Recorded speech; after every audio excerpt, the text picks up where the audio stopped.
నమస్తే. ఇన్నాళ్ళు నన్ను సపోర్ట్ చేస్తూ, ఎంకరేజ్ చేస్తూ మీ ప్రేమని నాకు అందిస్తున్న ప్రతి ఒక్కరికి కృతజ్ఞతలు.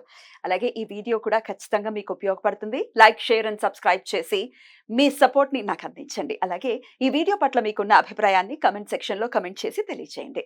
ఇప్పుడు వీడియోని చూద్దాం.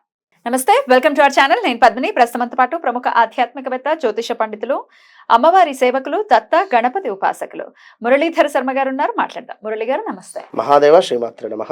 మాస ఫలితాల్లో భాగంగా జూన్ మాసం ఎలా ఉండబోతుంది ద్వాదశ రాశుల వాళ్ళకి అనేది ఖచ్చితంగా తెలుసుకోవాలని ఉంది. ఎందుకంటే గ్రహ సంచారం చాలా అంటే చాలా జరుగుతుంది కాబట్టి అటు గురుగ్రహం ఎలాగో చెప్పారు, గురుగ్రహం మార్పు రీత్యా మీరు వచ్చేటటువంటి ఫలితాలు ఏంటో ఆల్రెడీ చెప్పారు.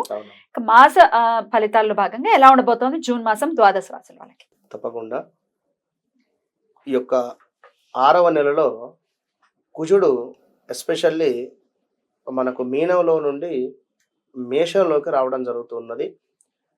కుజుని యొక్క ఇంటిని అంటే ఈ యొక్క మేష లగ్నాన్ని కానీ మేష రాశిని కానీ ఈ యొక్క శని భగవానుడు తన ఎక్స్ట్రా లుక్ ద్వారా వీక్షిస్తూ ఉన్నాడు. కనుక కుజుడు మీకు ఇచ్చేటువంటి రిజల్ట్ శని భగవానుడి ద్వారానే తన ఇవ్వమంటేనే ఇస్తాడు. కనుక ల్యాండ్ ఇష్యూస్ కానీ, ఏవైనా రియల్ ఎస్టేట్ వ్యాపారం కానీ, కోర్టు సంబంధిత విషయాలలో కానీ కాస్త మీ జాతక పరిశోధన చేసుకున్న తర్వాతనే ముందుకు వెళ్ళండి. ఎందుకంటే ఏదో బాగుంది బాగాలేదు అని చెప్పారు కదా అని చెప్పి గుడ్డిగా వెళ్ళకుండా ఖచ్చితంగా మీ డేట్ ఆఫ్ బర్త్, పుట్టిన సమయంలో దశ ఏం నడుస్తుంది, అదేవిధంగా ఈ కుజుడు ఎక్కడున్నాడు అనే విషయాన్ని చూసుకొని ముందుకు వెళ్ళాలి. ఎందుకంటే మీ జాతకంలో కూడా శని చూపు ఒకవేళ కుజుడి మీద ఉన్నట్టయితే మామూలుగా ఉండదు, మీకు చాలా ఇబ్బంది అవుతుంది. ఇది అర్థం చేసుకొని మీరు ముందుకు వెళ్ళండి. ఇక శుక్ర, బుధ, సూర్యులు ఎక్కడ ఉండబోతున్నారు?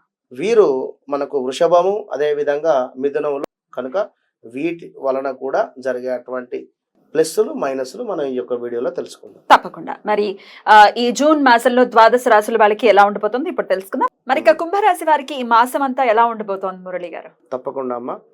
కుంభరాశి వారికి వీరికి జన్మశని అయితే నడుస్తూ ఉన్నది. అయినప్పటికీ కూడా 4వ స్థానంలో ఈ యొక్క గురువు ఉండడం చేత స్థాన చలనాలు కానీ లేదా ఏవైనా 2 వీలర్ కానీ 4 వీలర్ కానీ కొనుక్కోవాలి అనేటువంటి ఆలోచన రావడం కానీ ఇవన్నీ అయితే ఉన్నవి. కనుక మరి ఈ మాసములో ఎట్లా ఉంది అనుకుంటే అనుకూలము లేకపోయేటువంటి పరిస్థితి ఉంది. వాహన ప్రమాదాలు ఉన్నాయి, విద్యా ఉద్యోగ భంగం ఉంది, చేయి వ్యాపారం అందు నష్టములు, శస్త్రచికిత్సలు అంటే హాస్పిటలైజ్డ్ డబ్బు ఖర్చు, ప్రభుత్వ పనులు చెడిపోవుట, అకాల కలహాలు కావచ్చును, చేయి వృత్తులందు ఆదాయము లేకుండుట, శక్తికి మించినటువంటి పనులు చేసి చింతించుట, ఇంటి యందు అనారోగ్యములు, ఇష్టమైనటువంటి వస్తువులు ఏవైతే ఉన్నాయో అమ్ముకునేటువంటి పరిస్థితి, మధ్యవర్తిత్వం అసలే పనికిరాదు. కుంభరాశి వారికి కొన్ని పరిస్థితులు చక్కబడేటువంటి పరిస్థితి అయితే ఉంది.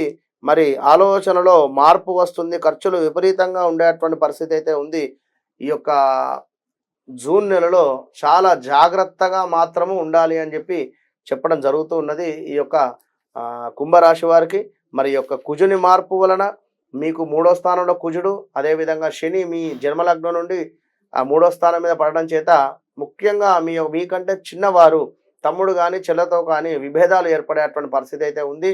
వారితో ఏమైనా ఆర్థిక లావాదేవీలు ఆల్రెడీ జరిగి ఉన్నట్టయితే ఇప్పుడు గొడవలు జరిగేటువంటి పరిస్థితి అయితే ఉంది. అనూహ్య ఆరోగ్య సమస్యలు, అనూహ్య ధనప్రాప్తి ఉంది. కొంచెం జాగ్రత్తగా ఉండండి. ఇంకా కుజుని యొక్క దృష్టి ఈ యొక్క 6వ స్థానము, అదేవిధంగా 6వ స్థానం మీద ఉండడం చేత కొంత ధనధాన్య ప్రాప్తి, ఇష్టకార్యసిద్ధి, సభా గౌరవం ఉంటుంది. మరి మీ జాతకంలో కుజుడు కరెక్ట్గా తన పొజిషన్ లేకున్నట్టయితే మాత్రము కాస్త ఇబ్బందులు అయితే ఉంటాయి. ఆ విషయాన్ని గమనించుకోండి. ఎట్ ద సేమ్ టైం ఈ యొక్క కుంభరాశి వారికి మీకు 9, 10 స్థానాలను కూడా ప్రేరేపించేటువంటి పరిస్థితి ఉంది. 9వ స్థానంలో కుజుడు దృష్టి పడడం చేత వ్యవహార మాంద్యత, అధికారుల నుండి సమస్యలు, స్థాన చలనాలు, ఆరోగ్య క్షీణత ఉన్నది. 10వ స్థానంలో ఉండడం చేత ప్రతికూల వాతావరణం ఉంది, అదేవిధంగా వ్యతిరేకత ఏర్పడుతూ ఉన్నది, ఇంకా వృధా భ్రమణలు ఉన్నవి, ఇంకా ఆహార వ్యతిరేకత ఉన్నది. అంటే ఫుడ్ రిలేటెడ్ ఇష్యూస్ వచ్చేటువంటి పరిస్థితి అయితే గోచరిస్తూ ఉంది. ఇంకా మరి ఈ యొక్క బుధుడు కూడా మరి ఈ యొక్క 4వ స్థానంలో ఉండడం చేత, మరి 4వ స్థానంలో బుధుడు ఉంటే సర్వకార్యసిద్ధి, శుభకార్య నిర్వహణాలు, అదేవిధంగా మాతృసుఖము, కుటుంబ సౌఖ్యం అయితే గోచరిస్తుంది.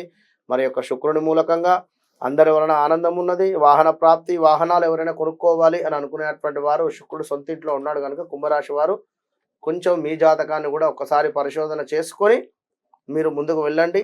మరి ఇక్కడ సూర్యుడు కూడా 4వ స్థానంలో ఉండడం చేత కాస్త కార్యాలలో ప్రతికూలత, ఆరోగ్య క్షీణత, మానసిక ఆందోళన, కుటుంబంలో కలహాలు ఉన్నవి. అట్ ద సేమ్ టైం సూర్య భగవానుడు ఈ యొక్క నెల చివరికల్లా పంచమానికి వెళ్ళిపోతుంటాడు. పంచమ దృష్టి వలన కాస్త ఇంకా నమ్మక ద్రోహము కానీ, ధన నష్టము కానీ, శత్రువుల వలన భయము కానీ, ఆలోచన హీనత ఇవన్నీ కూడా ఉన్నవి. మొత్తము కూడా కుంభరాశి వారికి మైనస్ వాతావరణంగానే ఉంది. మీరు మొత్తము కూడా నెగిటివే చెప్తూ ఉన్నారు, ఒకటి పాజిటివ్ కూడా చెప్పడం లేదు అంటే అక్కడ జరుగుతూ ఉన్నది అది. ఏలినాటి శనిలో ఉన్నారు, మీరు 2వ దశలో ఉన్నారు, మీ లగ్నంలో శని ఉన్నది అనేటువంటి విషయాన్ని గమనించుకోండి. ఒకవేళ శని భగవానుడు మీ జన్మ చాట్లో తులాలో ఉన్నట్టయితే అద్భుతమైనటువంటి ఫలితం ఉంటుంది. లేదా మీ పేరు మీ యొక్క ఈ యొక్క కుంభరాశిలో మనకు ఏవైతే నక్షత్రాలు వస్తాయో ఒకవేళ మీ పేరు ఆ యొక్క రాశులతో మొదలు కాకుండా వేరే రకంగా ఒకవేళ మీ తల్లిదండ్రులు పెట్టినట్టయితే, ఇప్పుడు ఉదాహరణకు మనకు ఈ యొక్క కుంభరాశిని తీసుకున్నట్టయితే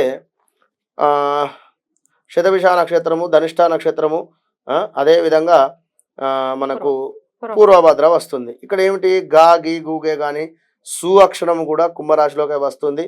మనకు సా అక్షరాలు, గా అక్షరాలు ఎవరైతే ఉన్నారో వారు ఒకసారి మాకు ఈ అక్షరాల మీద పేరు లేవు, మాకు వేరే అక్షరాలతో పేర్లు ఉన్నాయి అనుకుంటే తప్పకుండా మీరు ఈ ఏలినాటి శని నుంచి బయటపడవచ్చు. పెద్ద ఇబ్బంది అయితే ఏం కాదు 100% కూడా. కనుక మీరు కూడా శని సంబంధిత అదేవిధంగా కుజ సంబంధిత దానాలు జపాలు చేయించుకోండి, మంచి ఫలితం ఉంటుంది. ఆల్ ద బెస్ట్ కుంభరాశి వారికి. చాలా బ్యూటిఫుల్ గా ఎక్స్ప్లెయిన్ చేశారు. డెఫినెట్ గా ఇది భయపెట్టడానికి మాత్రం కాదు, వాళ్ళకి జాగ్రత్తలు చెప్పడానికి మాత్రమే మీరు చెప్తూ ఉన్నారు. కాబట్టి చెప్పిన విషయాల్లో జాగ్రత్తలు వహిస్తూ చాలా కేర్ఫుల్ గా ఈ మొత్తం మాసాన్ని కూడా గడపాలని కోరుకుంటూ ఇక నెక్స్ట్ ఎపిసోడ్ లో ఫైనల్ గా మీనరాశి గురించి మాట్లాడుకుందాం. తప్పకుండా. మహాదేవ.